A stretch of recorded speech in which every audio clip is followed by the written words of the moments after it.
Howdy and welcome back to East Texas Now. My name's Hannah Fletcher, and of course it is time to get into our vet project segment. Now, of course, plenty of people would love to have a cat or a dog, but often prevented due to their allergies. Now, joined with us now is Dr. Meredith Staniland with the Nacogdoches Animal Hospital, just highlighting or just getting us some examples or some options that might work for those who are hopeful pet parents but are stuck in this kind of weird situation. How often do you see this kind of issue pop up for those who want a pet but allergies is an issue? Yeah, no, it's a great topic to talk about. And, we are in East Texas. We have more allergies here already than probably the rest of the state. And I would argue the rest of the country. We all know that.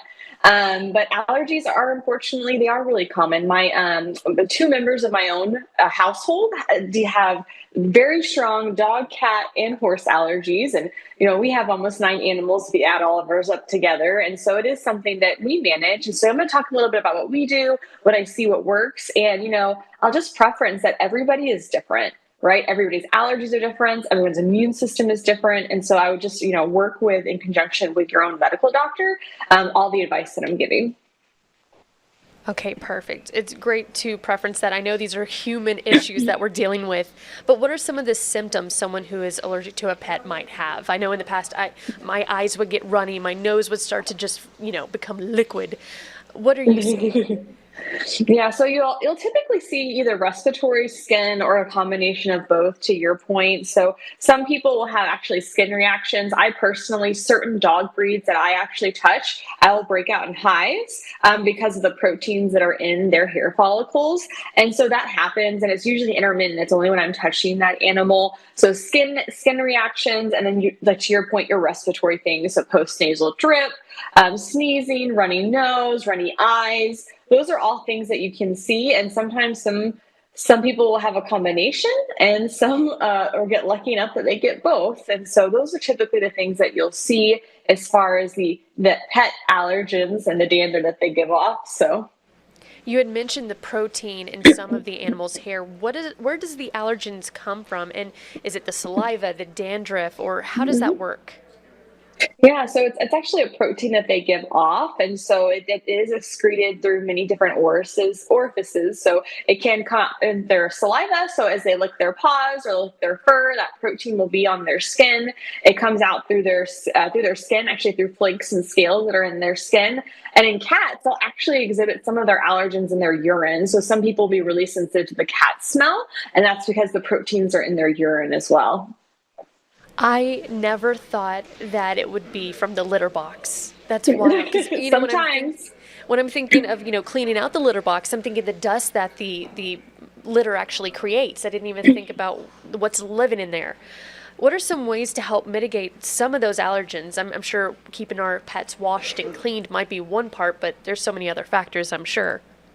Yeah, so there's things that you can do in your home. So, starting with the air that you're breathing. So air purification systems, making sure you're changing your filters, or some people actually have the small, or table air filters you can put in the room where maybe you sleep or maybe your pets like to hang out.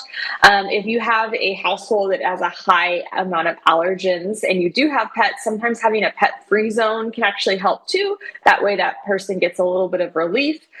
Frequent bathing, brushing, all of that helps with, eliminating some of that dander and some of the proteins that they're going to be breathing in. Washing your pet's bedding regularly can make a difference too, where they're laying, because those things can fester there. So, washing, and sometimes even just getting some fresh air in your home, opening a window every now and then to get some fresh air, as long as your cat's not going to jump out, can help too as well. Awesome. And I know we were talking about, these are human issues. What medications have you seen that have really helped? I know my family, we go to Zyrtec or Allegra. That has been our go-to, but I'm sure there are other things Yeah. that help other people.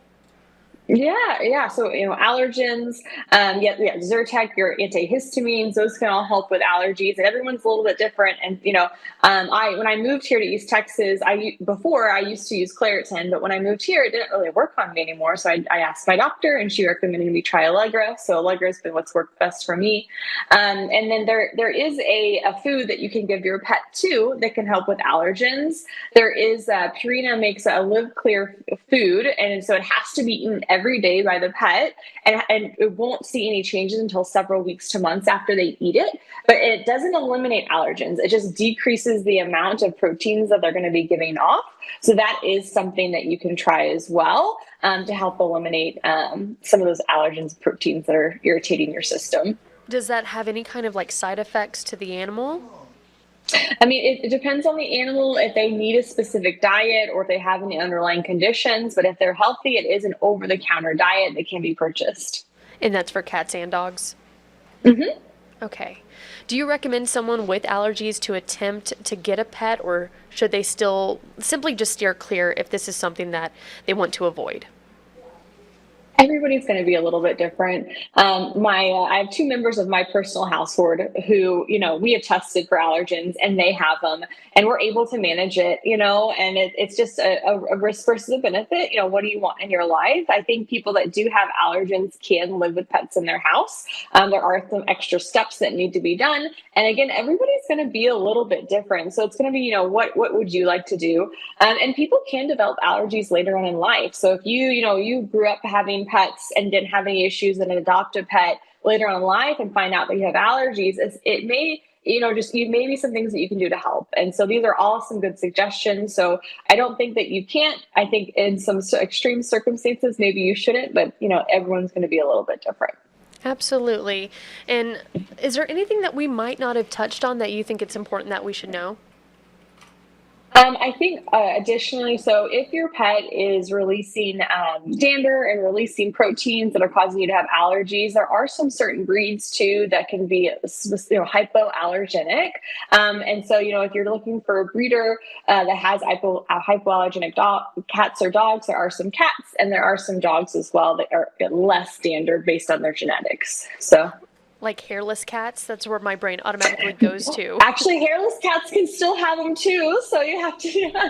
That's right, because it's in their saliva. Oh, wow. Yeah, so hairless cats still have it too. So there are some specific breeding. So usually, like the doodles or poodles are more hypoallergenic than others. So. Okay, well, thank you so much. If we ever have any questions and we want to reach out to you or your clinic specifically, how can we do that? Yeah, so you can call us. We're always willing and able to answer questions. We're at Nacogdoches Animal Hospital. We're on University Drive, and Nacogdoches across from the SFA commuter lot. So let us know if you ever need anything. All right, Dr. Meredith Stanaland, thank you so much for joining us, and we can't wait to see you and hear more about other topics that we have related to our vet project. Thank you so much. Have a great Thursday. Bye. You too. You too. All right, now, don't forget that we do this segment every week. So if there's a certain topic that you haven't seen us cover yet, or if there's something that you're like, you know what, I want a little bit more information about this specific thing, let me show you how you can get involved with our vet project. So if you have any questions, topics, anything like that that you would like to share or like to see here during our vet project segment, you can message or email vetproject@kltv.com or kterry.com, and we can make sure we ask our vets when they join us every Thursday at 12:30 right here on East Texas Now. All right, let's go ahead now, take another quick break, and we will see you soon.